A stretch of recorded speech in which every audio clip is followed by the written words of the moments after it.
สบายดีพี่น้องเอ้ยค่ำมืดก็ได้กลับบ้านขับซองหิมะกระตกอีกได้มื้อนี้พี่น้องเอ้ยกลับเพื่อนพี่น้องเอ้ยเลิกจากโรงเรียนมาหิมะตกอีกมื้อนี้นะสิได้ไปแวะเอาน้ำอยู่พี่น้องเอ้ยสิไปแวะเอาน้ำกินเพราะว่าซื้อเพิ่นบ่ร้อนพี่น้องมื้อนี้นะสิไปกดเอาพี่น้องเอ้ยไปกดซื้อเอาน้ำอยู่แคมทางเมื่อกินเอาพอซื้อน้ำอยู่พี่แพงขนาดพี่น้องเลยอยู่รัสเซียนะก็ออกจากโรงเรียนพี่น้องเลยนี่ก็เป็นทางโรงเรียนเขาพี่น้องหิมะตกได้เมื่อนี้ครับตกแห้งเมื่อวานนี้ตกเอาแห้งพี่น้องเลยทางเก่าทางเดิมเขามานี่แหละพี่น้องเลยจะเป็นย่างแววน้ำกดพี่น้องเดี๋ยวสิกดน้ำอยู่รัสเซียให้เบิ่งพี่น้องน้ำเค็มทางว่าสิราคาเท่าไหร่เพราะว่าน้ำอยู่บ้านเพิ่นแพงได้พี่น้องเลยน้ำกินนะคือว่าตุก5 ลิตรตุก5 ลิตรของเขานี่จะทึกอยู่7-8 พันบ้านของผู้ใด10ผู้แหละพี่น้อง10ผู้แหละ25 รูเบิลพี่น้องเลย25 รูเบิล100 รูเบิลทึก25,000 กีบเพราะว่าน้ำอยู่บ้านเพิ่นพี่น้องเลยพอจักเป็นจังไหนเนาะเราก็บ่เคยเห็นอยู่รัสเซียแล้วก็อยู่เมืองหนาวพี่น้องให้เคยมาอยู่กับสิฮู้ดอกอยู่ต่างประเทศนี่ไม่อยากว่าน้ำมาแพงเขาก็บอกเข้าใจพี่น้องเลยน้ำกินเพียงว่าแพงอยู่บ้านเพิ่นแต่หากเขาก็เห็นอันประชาชนเพิ่นกับให้บ้านเพิ่นนะผู้คนให้บ้านเพิ่นก็มาเอาน้ำอยู่กดคือกันพี่น้องเพิ่นก็ซื้อเอาน้ำกดคือกันไปกินเดี๋ยวเขาก็สิพาไปกดพี่น้องเบิ่งว่ามันสิเป็นจังไดน้ำอยู่แคมทางน้ำกดเด้อเอาไปกดเอาเป็นลิตรเด้เพิ่นก็หิ้วมานี่นั่นเพิ่นก็กดเอามาได้พี่น้องเพิ่นก็กดคือกันเดี๋ยวสิพาไปฮะดิตู้อยู่ข้างหน้าพี่น้องเนี่ยเป็นไฟหุ้งอยู่เดี๋ยวสิพาย่างไปกดเอา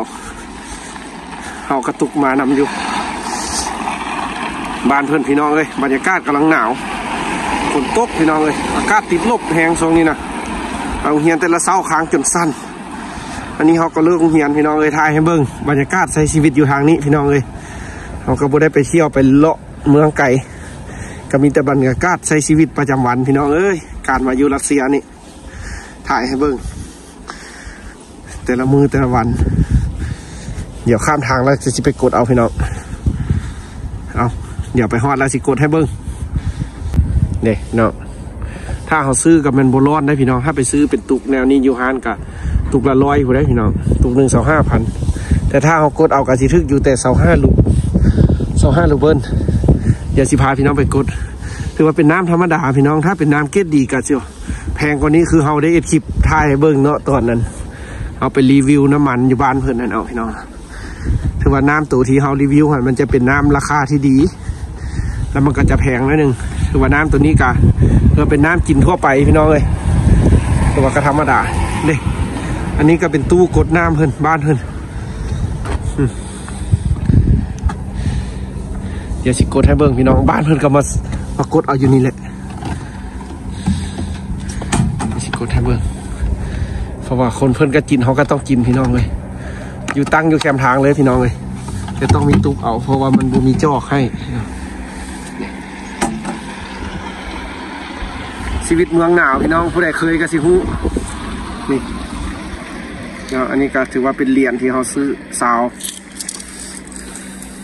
โบฮอต25สำนีพี่น้อง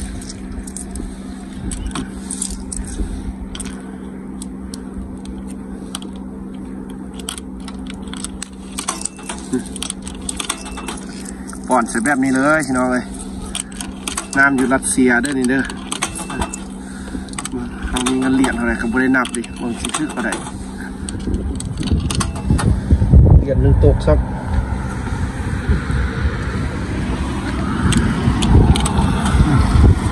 โอ้18 รูเบิลพี่น้องเลย18 รูเบิลเพิ่งสิได้เขาได้สิเต็มตุกบ่เอานี่สิได้เท่าไหร่ลองเบิ้งพี่น้องกับตู้น้ำนี้18 รูเบิลเด้อเบิ้งท่าเบิ้งพี่น้องเลยนี่หิมะกระตกอีกได้นี่ตู้น้ำแคมทางบ้านเฮินพี่น้องเลยนี่บรรยากาศแคมทางเลยผู้คนบ้านเฮินกันย่างไปสิแหละ โบเต็มตุกซ้ำนี่โบเต็มซ้ำพี่น้องเลย5 ลิตรโบเต็มซ้ำน่าจะทึกซาวลูเบิ้ลพี่น้องโบเต็มตุกพี่น้องเลยชีวิตเมืองหนาวพี่น้องเอ้ยเอามาอยู่บ้านเพิ่นกินน้ำกดพี่น้องเลยพอเพิ่นกระจินเขากระจินพอไปซื้อมันก็แพงได้พี่น้องเลยซื้อซูมือกับโบร้อนได้น้ำเลยพี่น้องมือหนึ่งซื้อตุก1 25,000โอ้ตลาดอยู่ได้พี่น้องเลยว้าลมหนาวขนาดเดี๋ยวเขาเมื่อแล้วเขาสิเบิ้งโทรศัพท์พี่น้องว่าทึกจากลบจากองศามื้อนี้เราสิเอาขึ้นให้เบิ้งว่ามื้อนี้อยู่จากองศาอยู่รัสเซียพี่น้องเลยหิ้วน้ำเมื่อเฮือนเอาพี่น้องเลยคลิปชีวิตอยู่รัสเซียเลิกเฮียนแล้วก็แวะซื้อเอาน้ำแล้วก็สิเมื่อห้องพี่น้องเลยปลาเจียงมันหมู่ก็สิท่าอยู่เฮือนพุ่นละข้าเจ้าก็ออกไปก่อนละใช้ชีวิตอยู่ร่วมกันพี่น้องเลย5 คนขอบใจพี่น้องเด้อที่ติดตามเป็นห่วงเป็นใยชีวิตพวกเขาอยู่พี่เด้อเมื่อสำเร็จการศึกษาแล้วเขาก็สิฟ้าวกลับเมื่อบ้านเพื่อนแหละพี่น้องเลยก็อดทนสู้สนอยู่บ้านเพื่อนพี่ละ ขอโทษขออภัยพี่น้องเด้อบ่มีคลิปดีๆให้เบิ้งมีแต่คลิปชีวิตใช้ชีวิตอยู่พี่ละพี่น้องเลยบ่ได้สบายพี่น้องเลยการกินอยู่มีอย่างกับบ่ได้กินของดีบ่ได้อยู่บ่อนหลู่บ่อนงามอย่างละอดทนสู้สนอยู่พี่ละเมื่อมาเฮียนพี่น้องเฮียนให้จบแล้วจังไปบ้านเขาสิเป็นจังไหนนี่บรรยากาศบ้านเพิ่นหนาวพี่น้องใส่เสื้อกระสอบ3 โต๊ะคนไหนจังไปโรงเรียนได้นะเพราะอากาศติดลบตลอดเลยพี่น้องถ้าเป็นแนวนี้ในแห้งหนาวมีลมมีหิมะจะสิหิมะคันหิมะอันบางๆหันซะว่าอากาศดีคันหิมะเป็นฝนนะนี่โอ้เย็นขนาดบ้านเพิ่นพี่น้องเลยรัสเซียเพิ่นหักตัวซัดตัวหมาได้พี่น้องเพิ่นยามแรงเพิ่นจะจูงซัดนี่ย่างบรรยากาศสิข้ามทางเพื่อนอยู่ข้างหน้าแหละพี่น้องข้ามทางไปแล้วก็แม่นละถ้าข้ามไฟแดงพี่น้องเลยเส้นทางนี้ก็เที่ยวทุกมื้อเศร้าแรงพี่น้องเลยนี่กับบ้านเพิ่นชีวิตเมืองหนาว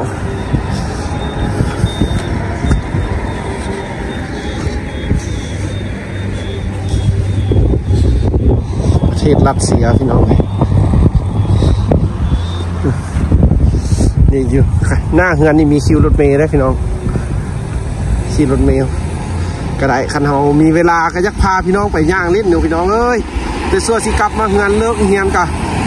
บางมื้อก็6 โมงบางมื้อก็7 โมงหา8 โมงตามแต่มื้อไหนมีเรียกน้อยเรียกหลายมื้อไหนมีเรียกหลายแล้วก็ได้มาค่ำมื้อไหนเป็นวันเสาร์วันอาทิตย์บ่สิพักไว้แล้วก็ได้ออกมาไว้พี่น้องเลยอันนี้ถ่ายให้เบิ่งเด้อวิวบรรยากาศกำลังกลับเมืองเฮือนชีวิตเมืองหนาวได้น้ำกดพี่น้องเลยสลายเขาก็จะกดเอาแหละพี่น้องเพราะว่าซื้อมันบ่ร้อนพี่น้องน้ำนะถือว่าเป็นราคาที่แพงสำหรับเขาอยู่ต่างประเทศนะพี่น้องเลยถ้าเป็นน้ำเลยอาหารการกินนี่ถือว่าธรรมดาแต่เป็นน้ำไส้นี่แพงพี่น้องเลยอาหารการกินเป็นเป็ดเป็นไก่บ่เป็นข้าวก็ธรรมดาพี่น้องราคาคล้ายๆบ้านเราสำหรับเงินกีบบ้านเราพี่น้องถือว่ามาซื้ออยู่พี่ก็โอเคพี่น้องเลยก็ถือว่าบ่แพงในห้านทางหน้านี่ก็เป็นห้านหม้อเฮือนเราแหละพี่น้องมันหนาวพี่น้องเลยมื้อนี้นะเย็นบางคนบ้านเพิ่นก็เป็นจะสิพี่น้องเลยคนรัสเซียก็ผู้คนก็บ่หลายพี่น้องเลยก็ธรรมดาเพราะว่ายังอยู่ในเขตที่ยังบ่แม่นตัวเมืองพี่น้องถ้าเป็นในตัวเมืองกันสิ่งสวยงามกว่านี้อันนี้ก็เป็นบรรยากาศที่ซานเมืองขอบเขตแถวเฮียนของเขาพี่น้องเลยอย่างกับบ้านพี่น้องถ่ายบรรยากาศเมื่อนำพอได้คลิปไปฝากพี่น้องทางบ้านให้ได้รับชมชีวิตการเป็นอยู่พี่น้องเลยฝากพี่น้องเป็นกำลังใจเด้อเข้าเบิ่งรับชมพี่น้องเลยซ่องน้อยๆที่เขาเฮ็ดขึ้นมาเพื่อชีวิตเป็นอยู่การเป็นอยู่ของเขาแต่ละมื้อแต่ละวันนี่แหละพี่น้องเลยเพื่อใจมักฮักในการถ่ายคลิปพี่น้องเลยแล้วก็เฮ็ดขึ้นมาก็โชคดีแต่ได้ผ่านพี่น้องเลย ได้มีสิทธิ์สร้างรายได้แต่กับรายได้กับบุหลายดอกพี่น้อง2น้อยๆพอได้เฮ็ดเพราะว่าเฮาก็มีกำลังใจขึ้นกับความสามารถของเฮาพี่น้องเลยถ้ามีทุนมีหอนเอ็ดคลิปดีๆมันก็สิมีสาระน่าฮู้หลายๆพี่น้องกับมาเบิ่งรับชมก็สิมีความฮู้ไปนำเอาอยู่พี่ก็สิปฏิบัติความเป็นจริงการใช้ชีวิตอยู่พี่ให้พี่น้องเบิ่งแต่นี้เขาก็ใช้แต่โทรศัพท์ถ่ายพี่น้องเลยนี่งานเขาก็สิละหลังของห้างสิละห้างไกลสิฮอดแล้วพี่น้องเลยตึกห้างๆนี่แหละงั้นนะแต่ก็เศร้าแพงเติบเด้พี่น้องเลยสำหรับเขาได้บ่เคยเศร้าเงินแพงกว่านี้ทันอยู่บ้านเขานี่มันได้เป็นปีคนที่เดือนหนึ่งเศร้าอยู่ลาวพี่น้องเลยเศร้าห้องแถวอยู่ลาวแต่อันนี้ก็โหถือว่าโอเคพี่น้องเลยมันก็บ่ไก่โรงเรียนขันอยากได้หลังงามก็ไปเศร้าบ่อนไก่โรงเรียนมันก็สิได้งามกว่านี้พี่น้องเลยก็ย่างกลับบ้านจะสิละทุกมื้อพี่น้องเลยขันอยู่ไก่โรงเรียนมันก็การไปแห้งสิลำบากแห้งสิเสียงบประมาณตื้มอันนี้ก็ถือว่าได้แนวนี้ก็ถือว่าโอเคถือว่าโชคดีอีกอย่างหนึ่งคือมันบ่ไก่โรงเรียนเขาย่างไปก็ได้ถ้าสิใช้ชีวิตอยู่ในหอพักก็ได้หอพักอยู่ในโรงเรียนก็ได้พี่น้อยเพราะว่าสีสุขก็อยู่ในพุ่นแต่พอเขาปีสุดท้ายละอยากมาใช้ชีวิตอยู่บ้านเพิ่นเบิ้งบ้านเพิ่นพี่น้องอยากเห็นวิถีชีวิตอยู่บ้านเพิ่นคนเพิ่นชีวิตการเป็นอยู่ของเพิ่นพี่น้องเลยเพื่อเขาจบไปมันก็สิบ่มีโอกาสสิได้มาอีกแล้วรัสเซียพี่น้องเลยเพราะว่ามันก็ไกลบ้านไกลเมือง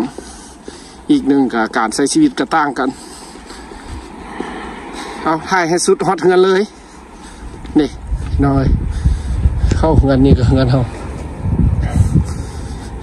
ข้างนอกก็อาจจะเก่าพี่น้องเลยแต่ข้างในก็พออยู่พอไปพอมาพี่น้องเลยตามคนบ้านนอกบ้านนามาอยู่จะใส่ได้ใส่กระเจี๊ยพี่น้องเข้าบ่ได้ขันมาบ่มีกระเจี๊ยหรือว่าบ่ฮู้เบอร์ห้องโทรนี่ก็เล็กเอี่ยมบุนะโมได้สับซากอันนี้ก็เป็นด้านในพี่น้องเลยถ่ายเบิกเลยนี่มาเพิ่นอันนี้ก็จะเป็นซองแบบค่าห้องค่าฟืนค่าไฟเพิ่นก็จะเอามาไว้นี่พี่น้องจ่ายตามนี้สแกนจ่ายตามนี้เลยเอาพี่น้องเจอกันไหมมื้อนี้ถือว่าพี่น้องก็มาส่งทางจะทอดเทือนออกจากโรงเรียนแล้วก็ซื้อน้ำมากินพร้อมบ๊ายบายโดยงบ18 รูเบิล